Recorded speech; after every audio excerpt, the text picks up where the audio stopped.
Hello, I'm Jock. Hello, I'm Helen with 2 L's.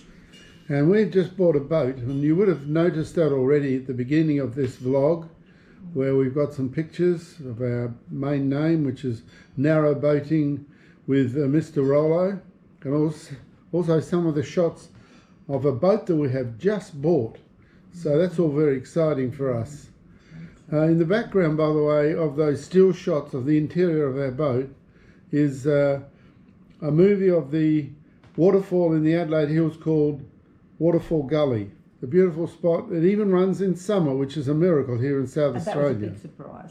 That is right, I was amazed. A beautiful spot in Adelaide if you ever come to Adelaide. So that's a background there. So, narrowboating with Mr. Rollo. We'll mostly explain that a lot more in videos to come. Right now though, we're stationed here in Australia because of COVID. And mostly won't be able to go to England for another 3 or 4 months. So we're going to have some local stuff, some local import on history. We're history junkies. And so what's this interest in narrowboating? It all started maybe 30 years ago when we were living in Christchurch, New Zealand. And I read an article in the Diners magazine, Diners Card, called Signature, and it was a New Zealand journalist who was sent to England from New Zealand to go on one of these hire boats and write an article on narrowboating. I'd never heard of it until I read this article. So he said, life, I remember the way he started the article, life is busy and hectic. Had to get up early, drive to the Christchurch airport, then fly all halfway around the earth, land in London, drive to the narrowboat hire firm, and then when I get the boat going, it doesn't move.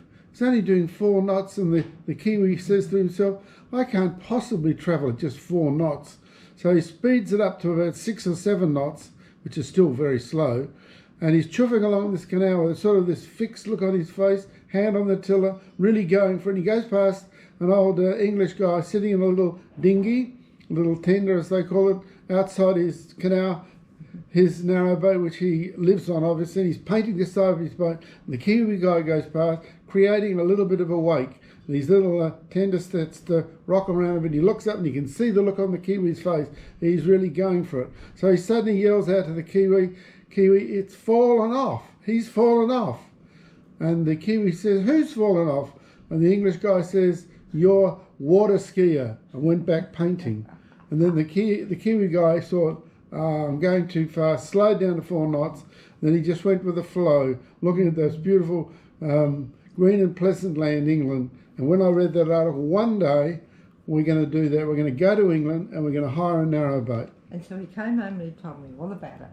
And then we did go to England. We did hire a narrowboat, and I can tell you, I'd far rather do that than go on a fishing boat. We've had so many fishing boats over the years, and they mostly stay in the backyard because I always think of the big things that are in the water that eat you. So I'm not very keen on fishing, and I love the safety and the slow and I just love narrowboats. Yeah. Put on the glasses again. That's right. We became fairly selective when we suddenly decided about 4 or 5 months ago, towards the end of 2020, about buying a boat. And I sort of knew a little bit about it from hiring a boat, but I just realised that when I went on Apollo Duck, which is the number one search engine for narrowboats, or any boats maybe, and it broke narrowboats down into 4 categories. One was wide beam. We weren't interested in wide beam. Then there was the stern. Then there was the length of the boat, and so on. So it seemed as though the number one thing was the stern, and they had trad, traditional, semi-trad, semi-traditional. What anyhow? It's for families and cruise. A cruise stern, which was big and open. I didn't want that, so we settled on. After a while, we settled on semi-trad. In actual fact, at one time we thought about buying into a share boat, 1/12 of a boat. Without going into all that, it doesn't really suit us because we were going to live on it for 6 months. I noticed that every single one on a main site in England on share boats every single one was a semi-trad. So I realised that for us, where you got the tiller and you got a couple of seats or something, a little bit more room at the back of the boat. So that started to reduce us down what we would buy. We wanted a full length. We could get 57 feet seemed to be what was recommended. We wanted a Pullman Dinette where you can sit two couples facing each other, and a few things like that. Kept reducing price, of course. We couldn't pay too much. And then eventually we found the Helen Louise. And we thought that was very significant, with my name being Helen and my mother's name being Louisa. So we had to buy it. That had to be assigned, didn't it? So the Helen Louise is all of those things. We said she is a semi-trad, 2004 semi-trad, built by the Severn Narrowboat Company, which is no longer there, but they're a good boat builder. 57 feet long, Pullman Dinette, and you'll see that if you go back and look at the still shots at the beginning of this video, it's everything we could wish for. Fortunately, we had a guy that's a friend of ours not far from where the boat was being sold, up in Yorkshire. His name is Bob, and years ago we used Bob. 2014 we bought an old motorhome in England. That was fabulous. And Bob went up and picked it up for us. And Bob's a builder. Everybody should have a friend called Bob who's a builder. And he brought it home. He brought it back for us to his place. We were very fortunate. He had room to store it in his driveway. And 6 weeks or so later, we arrived in England, and we, over 4 years, well actually 3 years, but four trips, we used it, and we had an awesome time in it. I mean, the great thing about it was the same bed every night, even if it was the same uncomfortable bed every night. But you always knew where you were, and we really enjoyed it. It was 20 years old, but it always started up. And when we got there each year to pick it up, we'd always think, oh, is it going to start? Oh, it always just roared into life. It was awesome. Poor old motorhome had to sit in a paddock on a farm while we were back in Australia. So this time round we got Bob again. We used that motorhome 4 times, 2014 to 2017. But now we wanted a canal boat. Bob lived close again. Bob went down and had a look at it. He commented on it. We had a survey done. You should always have a survey done when you're buying a boat. The survey came up good, and so right now we're the proud owners of the Helen Louise. We hope, COVID willing, and dear old Boris Johnson also willing, to fly to England in a few months' time, maybe the middle of an English summer, and pick up our boat. So as we all know, things are going better. We're not too sure where they'll be in a few months.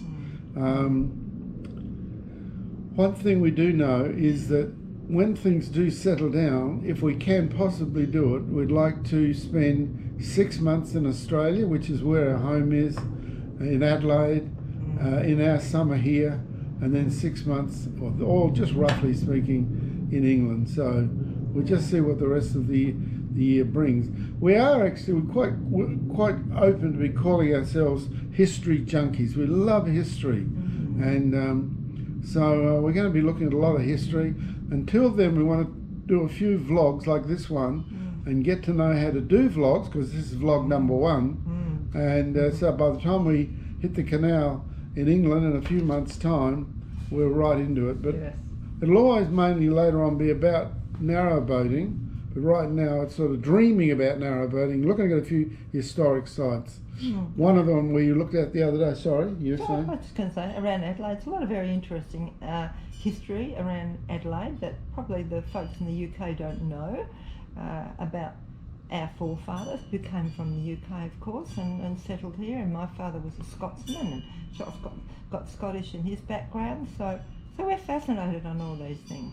One guy I went and had a look at the other day, who's quite a famous person who lived in South Australia for a while, was a guy called John Alexander Dowie.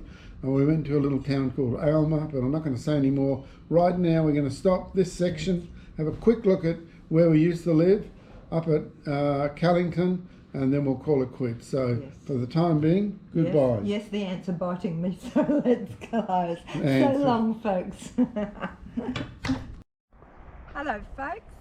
We're standing in front of the sign for Callington. Callington is an old mining town that we lived in for 15 years. So here we are in the middle of Alcatraz self-storage, a business that we built up ourselves. And Helen and I built these sheds together over about a 10-year period of time. And it's now owned by some new owners and no longer us. We sold it 9 months ago or thereabouts. And we've entered retirement. We've entered retirement. So After there's 40 years on building sites. So let's have a look at our business name. You might be able to guess why we called it that. So there's our business name, Alcatraz Self-Storage. And instead of escape from Alcatraz, we want people to escape to Alcatraz. But here we, alongside the main shed, we put up 2 rainwater tanks.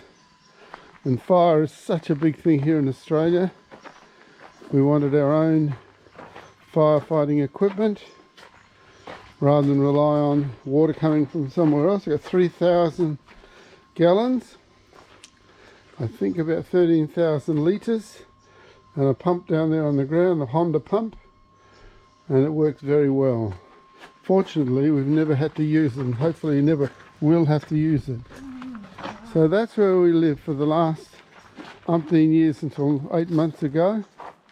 Sold the business and bought our unit. Got very fond memories of this place. Yep. There's at the end of the 2-bob house with the 2-bob wife. No. Okay. It is a lovely spot. Port Noarlunga Reef. Port Noarlunga Beach and Port Noarlunga Jetty in the background, and there you go.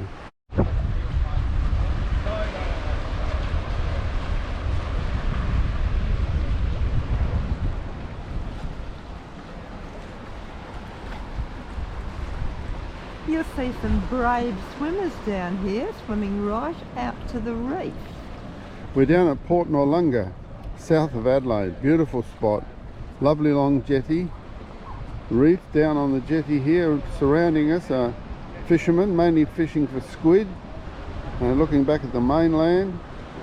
But here we are really just to say goodbye on this first vlog, and we would like you to click on subscribe. We really would.